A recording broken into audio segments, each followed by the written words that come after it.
And welcome, everybody, to our first episode of Handicap Hustle at the beginning of this NFL season. This is it, everyone. NFL kicks off this week, and we've got the maestro dressed to impress today, Mr. Richard Frazier of Fraze Wins, joining our show, and our special guest every week, sharing his insight into the NFL, a man so good-looking that it took Matthew McConaughey to play him in the Hollywood movie.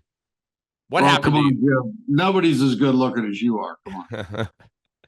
Oh, come on, Rich. Yes, you certainly are. Or something happened between that movie was all that happened a long time ago, I guess, right? Yes, quite a while. 20 years. But you're looking very sharp, and everybody should check out that movie because it actually is. There's only a handful of movies that I have on DVD, and that's one of the movies I have on DVD, and I had it even before. But Al Pacino, Matthew McConaughey in, was it Two for the Money? Is that what it's called? Correct. Two for the Money. Check it out, and you'll see Rich in his wild former life. He's calmed down now, but he is located in Sin City. Although he doesn't sin anymore, he's a married man and settled down, but he does still handicap NFL football, and that's what we're here to talk about. And at the end of this show, we're going to tell you the ways to get Rich's plays for this weekend. He's got a very special deal coming up to get his 3 plays that he comes up with every weekend for the NFL. But since this is our first episode, I just want to talk about a few things that people are excited about coming into this season and what's different about this season, et cetera. Because I think you would agree, for instance, sometimes there's a rule change that's happened, that they're stopping the clock. It used to be the clock would stop when you go out of bounds. And then out of nowhere, I don't even remember what season they did this, but they stopping the clock when you go out of bounds. Well, guess what? The scores are going to be lower. College football just stopped doing it on first downs. And so I'm just curious, the only rule change really that I'm aware of this year is the kickoff change. And you might want to describe that to people and, tell us if you think that could affect the numbers in any way this year. I don't really know that it's going to affect the totals on the games much. Obviously the NFL wants to cut down on major injuries, especially head injuries.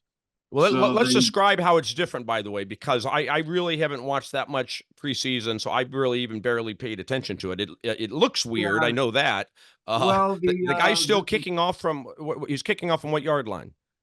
He's still kicking off from the 35-yard line, but the difference is the offensive players on the kicker side are not lining up with the kicker. They're already in the opponent's zone, so they don't get to build up a head of steam running down the field. And then what's the rule? Is the guy required to return the kick? He's required to return the kick unless the kick goes in the end zone. So that's the same. And so then the touchback comes out to the 30 instead of the 25. I see. So the kicker doesn't want to kick it into the end zone then? Correct. So he's still kicking off. So he's still kicking off from the same spot. So most kickers can kick it into the end zone if they wanted to. Now they're trying to make it land around the 2 or the 1 yard line and make the guy field the ball. Okay, gotcha. So bottom line, we should have more kickoff returns than we've had in the past. That means there could be a kickoff return for touchdown, but probably not enough of a difference to affect total scores this season. I haven't noticed any change in starting field position with this new rule. It seems that they're still starting their drives somewhere between the 25 and 30 yard line, which isn't much different than it was before on a touchback where they were starting at the 25. So, And then let's talk about a couple coaching moves, player moves. But, I know that your view is that doesn't really impact that much your picks. But, we've got Jim Harbaugh now, coach of the Chargers. So everybody's going to be pumped up on the Chargers. I mean, public perception plays a big role in what the line is set at. right? So all of a sudden you've got this exciting national championship coach, had a lot of success with the 49ers. Now he's coaching the Chargers. How does something like that impact the Lions and impact your thinking? Well, I think that initially it does impact somebody's thoughts of a team, especially the hometown fans. I don't know that it influences professional gamblers that much. I mean, he did a great job in Michigan, won his national championship there last year. But I mean, essentially, he had to leave town because NCAA sanctions were coming. You know, they still have their same core players in terms of Herbert and the rest of these guys. So I mean, in some cases, player moves are a major deal. In some cases, not. Now, I could talk about my Pittsburgh Steelers, where they went from Kenny Pickett and Mitch Trubinsky to getting rid of both of them, starting fresh with Russell Wilson and Justin Fields. So, Mm-hmm. in a case like that, makes it a little more of a big deal. And then a lot of people are going to be watching the Aaron Rodgers story with the Jets. So I presume he's back and starting this week. Yes, he is. I heard there were some rumblings in the camp that there were some issues between Aaron and the coach, and Aaron and some of the players, and some people weren't that happy about it. But who knows? Until they actually get on the field and start playing, this is all talk. So. And what about the Taylor Swift effect? You got women. You got a lot of women now betting games. That should be moving the line in against the Kansas City Chiefs. Well, I have a friend that's he's a big conspiracy theorist, and he swears that the Chiefs has already set that they're going to three-peat. But I think that the NFL is pretty much gotten what they wanted out of Taylor Swift and the Travis Kelce deal. I don't know if they can squeeze any more money out of that. That's my opinion. They'll definitely try. I've been predicting a breakup for a long time now, and so far I continue to be proven wrong. I think that's definitely coming.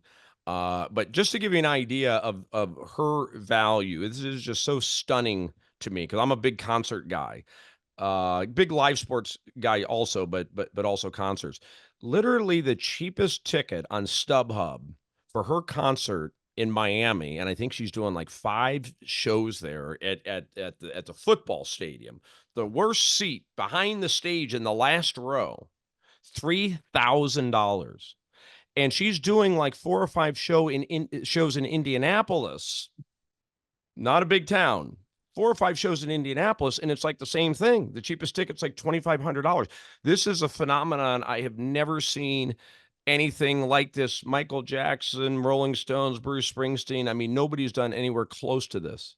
No, but the market's also different. There's a reason that the DOJ is going after Ticketmaster. Ticketmaster takes these tickets now, and they immediately put them in the hands of third-party resellers. And so essentially they're price gouging the customers and splitting that profit on the inflated prices, because that's obviously not face value for the tickets. No, and yeah, there's lots of shenanigans going on now with how they sell tickets, but at the end of the day, you have a lot of third-party outlets, StubHub, SeatGeek, Vivid Tickets, et cetera, et cetera. And, when it comes to the day before the show, that is the market price. So I'm just telling you, that is the market price for her tickets right now, and it's crazy. All right, but let's not get too distracted by Taylor Swift. She probably will be at the game Thursday night because they're going to be there. They're going to be in Arrowhead Stadium Thursday night against the Ravens, right? That's correct. Yeah, so everybody will be on Taylor Swift alert, probably paying extra for their tickets just to be able to see her in the box. And it is funny how NFL made sure to make that the first game. We're also going to have a Friday night game for the first time, I think. Is that going to be a regular thing? Is there going to be a game every Friday night, or is that just the first week? That's just the first week. That's an international game. That game's being played in Sao Paulo, Brazil. So, again, the NHL trying to extend their reach beyond the United States. Yeah, yeah. Yeah, they're trying a lot of different things as far as promotion, and of course, these streaming services are all trying to get in on the action because they know that if there's a game that somebody wants to watch and they don't have Netflix or whatever the streaming service is, Prime, etc., they're gonna, Peacock. yeah, they're or Peacock, yeah, they're gonna buy it. So it's just really driven up the value of all these NFL franchises. Player salaries are absolutely through the roof, and there's no end in sight to this. No, there's not, and I'm calling it now that at some point to watch sports, you're not going to be able to watch it on any type of basic cable. You are going to need to have a streaming service to watch live sports. Yeah. Yeah. Well, like Dodger games, there's only one way to watch Dodger games in Los Angeles, and you better have Spectrum TV or somehow have a streaming service. And there aren't many. I think DirecTV does it, that streams Spectrum. But you basically need Spectrum cable in LA in order to Well, watch the Dodgers. Direct TV just lost ESPN and all their channels, all the Yeah. Disney on channels. Yeah. It's crazy, crazy business out there. And then we add sports betting to the mix, and who knows what impact that's been having on increasing the value of teams. I think that, the primary thing has been the live nature of the games. It's the only way that advertisers can be assured that people are watching their ads because everybody's streaming now. But all the sports betting going on, it's providing them a lot of advertising, number one. Number two, I do think it's driving additional interest. So, even though the NFL and all these other leagues fought against this for so long, now they're benefiting from it. Yeah, which is somewhat hypocritical. I remember when Las Vegas wasn't even allowed to buy ad space during a Super Bowl and got sued for hosting so-called Super Bowl parties of for trademark infringement. But now the Vegas is the darlings of the sports world. Oh, I mean, the sports leagues are definitely just shameless about this. I mean, it literally was just a handful of years ago that they were at Congress telling them, my God, if you allow this, the integrity of the game is going to be in jeopardy, and this, that, and the other. And now, there's the ads all over the stadiums for DraftKings and FanDuel, and the announcers are talking about it and showing live odds during the game. I mean, it really, I love sports betting, but, even I would say I think it's a little much at this point. Well, I think the amount of money that it brings in has overridden anybody's fear of any improprieties taking place in a game. Yeah. To Well, and, say, and and there are a handful of improprieties going on out there. There was that the NBA player that fixed his own results because there's so much betting now on individual performance, whether it be fantasy leagues or straight betting. But I don't know well, how yeah, these, and I don't do any of these types of wagers myself, but in-game wagering and single game parlays where maybe a guy to fix a bet, all he has to do is miss a shot or miss a rebound because points, assist, rebounds on these player props. It's just they're making it too easy for a player to do. Yes, the temptation is strong. This NBA player, what he did was, the guys were told to bet the under on his points and rebounds, and all he did was pull himself out of the game. Yeah, That's how you assure you go under. You go to the coach and you say that you pulled your hamstring, and you're out. And I think the story is that he did that twice in the same season. DraftKings and FanDuel had seen a lot of action betting the under. They reported it to whoever they reported it to, and the next thing you know, the guy admitted it, and he's got an NBA lifetime ban now. exactly. You can tell when there's an unusual amount of bets being placed on a certain side of the game, they get flagged. And So So let's go back to the NFL season, and there's an old adage that says the house always wins. You can't beat the house. So as people think about this NFL season and deciding, do they want to bet? They probably already decided, yes, they do want to bet. But is it actually possible to make money betting the NFL, or is it something that, hey, do it for fun, adds a little enjoyment to the game. Don't don't bet more than you can afford to lose because you're going to lose. Um, it's funny you should mention that because I just got done reading a study that said that over the long term, 97% of all sports bettors lose money. 97%.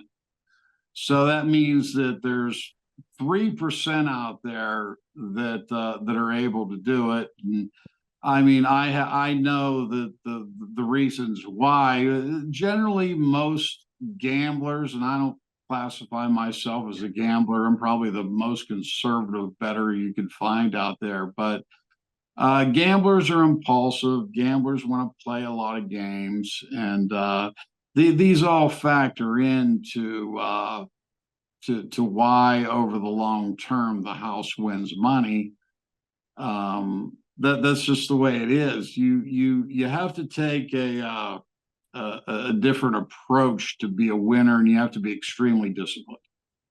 Yeah, well, I mean, so that statistic doesn't surprise me. It could be depressing for some, but actually I see a glimmer of hope in that statistic, because the fact that 3% actually win tells you that it is possible. And you and I have spoken many times before about your thinking about sports betting and how it doesn't fit real well with my style, because for me, I don't really care about betting on a game unless I know I'm going to be watching it. If I know I'm going to be watching it, then it's fun to have, some money on the game. It makes it more exciting.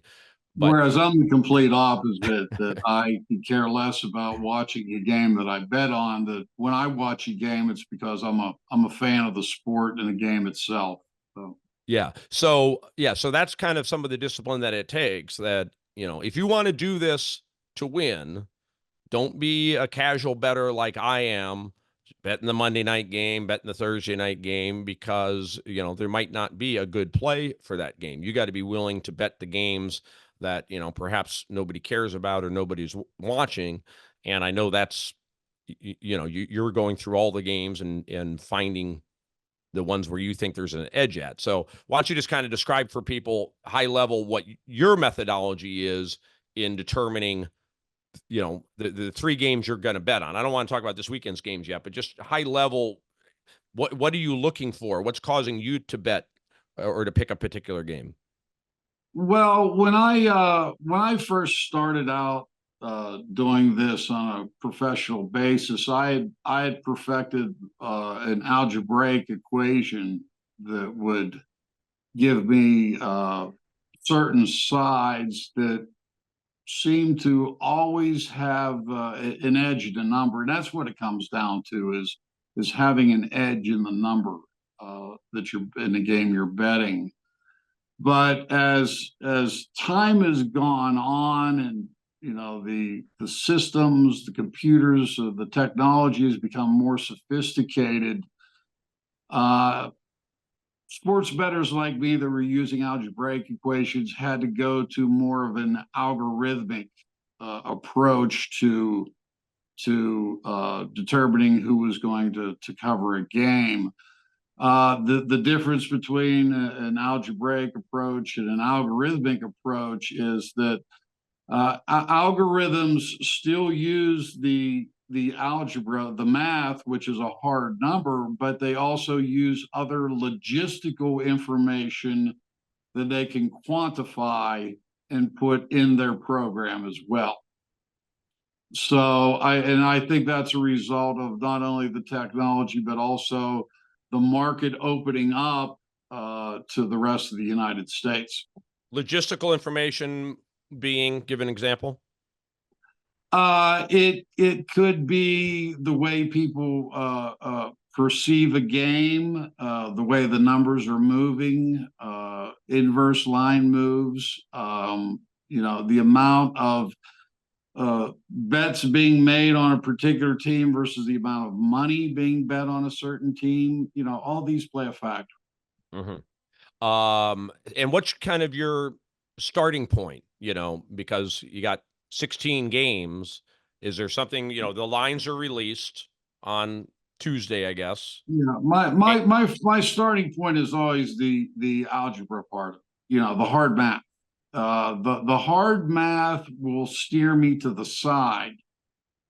Now I'll have 16 sides, on non-bye weeks, and then I need to, the way my method works is that I use a deviation method where I start with the mean and teams stray or get closer to the mean, and the saying it in a general term that if your sample size is large enough, everything will gravitate back towards the mean. And I've said this before, that it's kind of a self-correcting system, because the further you stray from the mean generally means that the larger the number is and the more of an edge that you can get on a certain team. Even though on paper it may look ugly, it's just the reality of it, that there'll be more of an edge on it.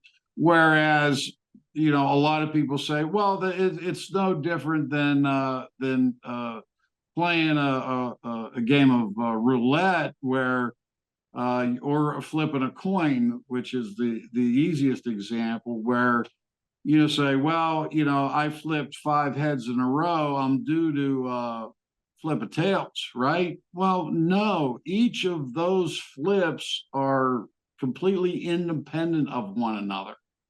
I mean, yeah, tails is going to eventually come up, but it's going to come up on its own, not because it's due to come up. But Yeah, I love that. I use that example a lot when, people look at these trends, and there's a lot of analysis out there that, when you look up the game and the game is being played on AstroTurf and it's being played on a Monday night, and the home team has lost 2 games in a row and the road team is coming off of a bye week. And in that scenario, the home team covers, has covered the last 9 out of 10 times. I'm like, you could find a trend in anything. It doesn't mean there's any correlation between that and what's likely to happen. It just means that, yeah, looking back, coincidentally, the home team covered 9 out of 10 times. It means absolutely nothing for this upcoming game. Yet, lots of people look at that information and bet on it. It's like these people at the roulette wheel, and it shows you, how many times black has come up versus red and the numbers, and they look at that like it's going to make a hill of beans of difference as to what the next spin is going to. But that's a lot of very unsophisticated sports bettors out there. Well, that's true. There are tons of trend followers out there, and all these content creators and websites about sports betting. They love their trends. They love to put, they've covered 7 of the last 8 times they've played, in the afternoon or on the day, or in a neutral location, or right, which provides an opportunity for you, right? Because you're all about the public perception essentially being wrong, being off, and therefore the line, which is set at 7, really should be 9 or 10, and you're seeing that. Yes, exactly. I take advantage of the public's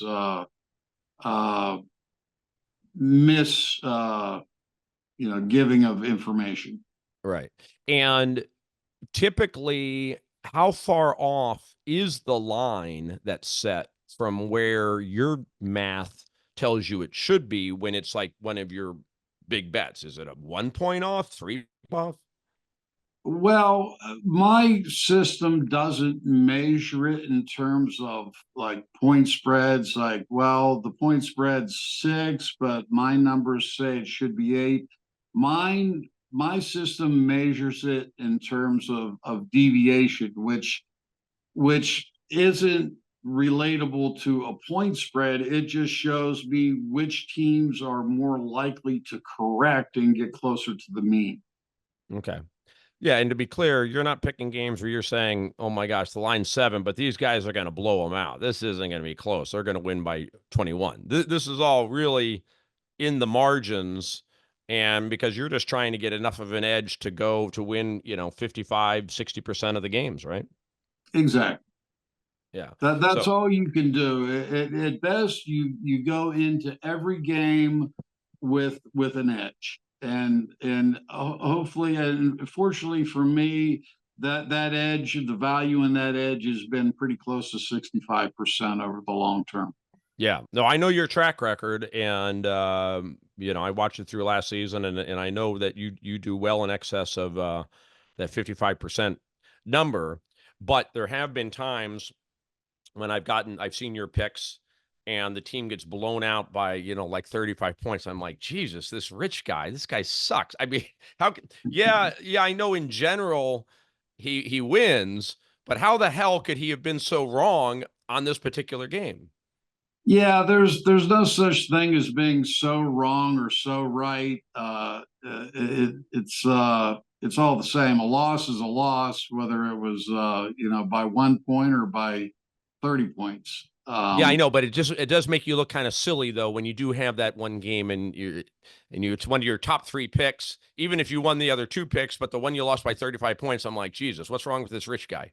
Well, it was one of the reasons that I put I just put the algorithmic portion of the program in last year. If you remember, one of the last times we spoke on air, we were talking about week one in the NFL last season, where I think it was I had the Steelers in week one, and the Steelers played the 49ers, and the Steelers got the living hell beat out of them by the 49ers. And I remember you bringing that up to me. Yeah, I love to remind you of those just to keep you on And your toes. as that week carried on, I started thinking about, there was something about that game that I didn't like, even though my algebra told me the Steelers were the right side of it. Here was the problem with that game, that the Steelers had come off a perfect preseason. Their first team when they were out there during those 3 preseason games played well, and the second stringers and third stringers continued to play well throughout the game, and they won all 3 of their preseason games, where San Francisco went through the preseason not really caring, just looking at individual players and who was going to make the team. And that was the worst thing in the world for me, to have the Steelers coming off a perfect preseason, because I Well, and just also never bet with your heart, my friend. Don't bet with your heart. Well, again, I don't bet with my heart. That was the algebra that led me to the Steelers, but the line wasn't as big as it should have been in that game. And when I look back on it, I was like, something is preventing me from having an edge in this game. And like I said, that's when I started working on ways to put some more logistical information in there and turn it into an actual algorithm. But anyway, the point for the listeners and the viewers, that if you're going to play with Richard, is you got to be consistent and just bet the 3 plays, put the same wager on the same 3 plays over the course of a season, X number of years in a row. The guy is, winning at a pace where you are going to make money. So don't get down about one big loss, and don't try to double up the following week to make up for it, right?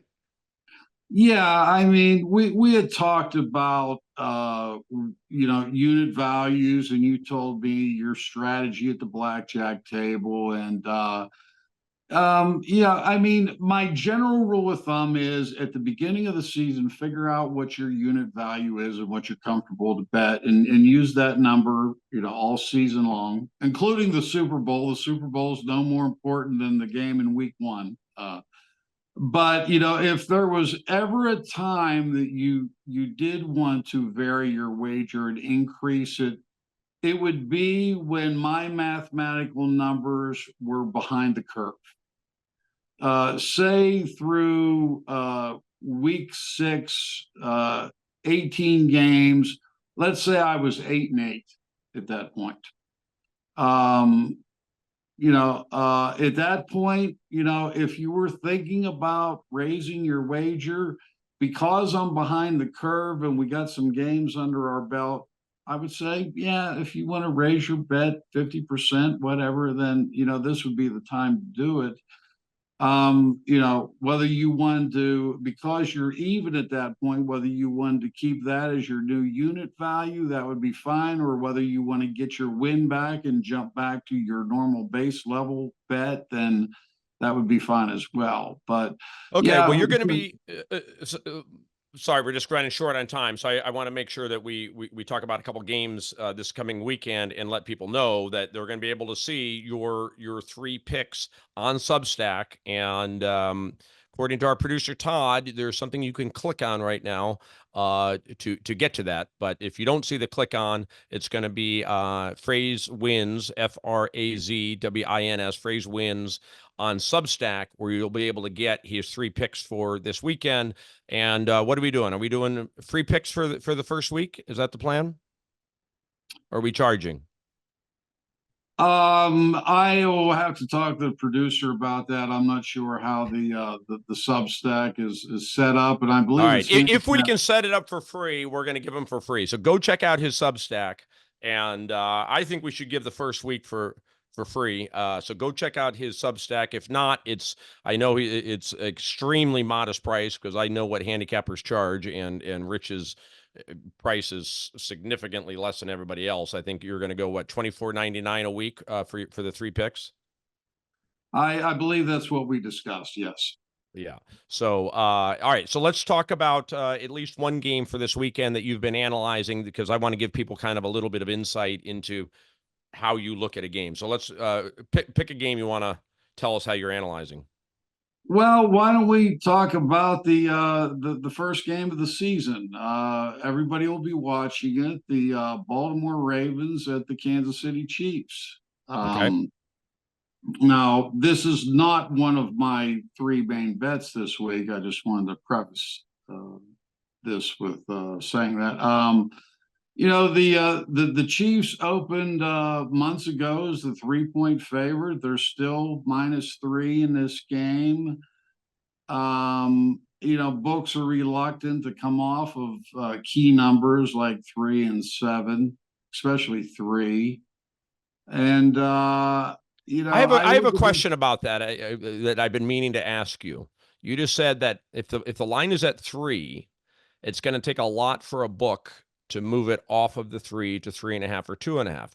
However, if the line is 3, that tells me that there's a very good chance it could land on that number, which means no bet. Everybody just gets their money back, and Vegas makes no money. So I'm kind of surprised that Vegas wants it has trouble getting it off of 3, because that means they're not going to make any money. Well, making no money on a game is better than losing money on a game. Because there's plenty of other ways that they can make money on this game, whether it be a money line upset, or the total, or in-game wagering, or single game or single player parlays. There's so many other ways that they can make money that but by starting this number at 3 and then moving it to 3.5 or 2.5, it sets the book up in a precarious situation where they could lose money. Okay, my But other thing, I am the ultimate casual bettor. I'm the dumb public. So my reaction to seeing that line is Kansas City for sure. They're at home. 3 points is, usually you get at least a 3-point, if not 3.5-point edge just for being at home. And I would bet Kansas City all day long as the casual bettor. So that probably means that I should bet Baltimore. well, if Kansas City gets a 3-point home field advantage there, you're basically saying that the Ravens and Chiefs are basically the same team. They're even. They're equal. Um, when I look at this game, I see the public seeing this game as that Kansas City coming off a Super Bowl, and there's some sort of trend with that too, that the team playing their first game back from winning a Super Bowl, doesn't perform as well. But yeah, I mean the betting public disagrees with your thoughts on that, surprisingly. As it stands right now, 75% of all bets are on the Ravens +3, and 55% of the money is on the Ravens +3. But I think the Chiefs are a team that they're more likely to get into a dogfight with a lesser opponent. I think that they want to prove to everybody that they're back and they're as strong as ever. And I look for the Chiefs to really bear down in this game and play well. Yeah, And very intriguing matchup. Now that we start talking about it, what I'm recalling is last season it took the Chiefs a long time to really get their shit together. It was like the first 8-10 games they were looking very sketchy. I think they may have been in 500, and this was not looking like the same Chiefs team. And then somehow kicked it into gear. exactly. And I think that's what's going to carry over in people's minds about this game. That the Chiefs have spent the offseason being completely distracted, and that this is a great opportunity for Baltimore to come in and steal a game in Kansas City. Right. Which means that if I was forced to bet this game, I would take the Chiefs -3. Yeah. And you're going against the dumb public because you're saying that 75% of the people are picking Baltimore. So that sounds like the right way to play. So I think I'm going to run with that one, Rich. I'm going to run with that one. But for your real 3 picks, people are going to have to go to your Substack, and hopefully they can see the link on there. If not, go to Phrase Wins on Substack to grab his 3 picks. Hopefully we're going to have them up there for free, but if they're not for free, they're only $24.99. So well worth the payment, and stick with Rich the whole season, because over the course of a season, the guy's got quite a track record. And we'll be back with you next week, and we're going to talk about how Richard did the prior weekend. So we hold his feet to the fire every Tuesday morning. We're going to do this show, and it's going to be released, I believe, 5 p.m. Eastern time. We'll get that all figured out. But you'll hear exactly what Rich's picks were and how he did, and hear me either congratulating him or giving him shit about it. Fair enough. All right, Richard. Thanks. You can take off the tie now. Okay. Thanks, everybody, for watching and listening to Handicap Hustle. We'll be back next week with a great new episode as we continue to track the NFL season. Take care, everyone.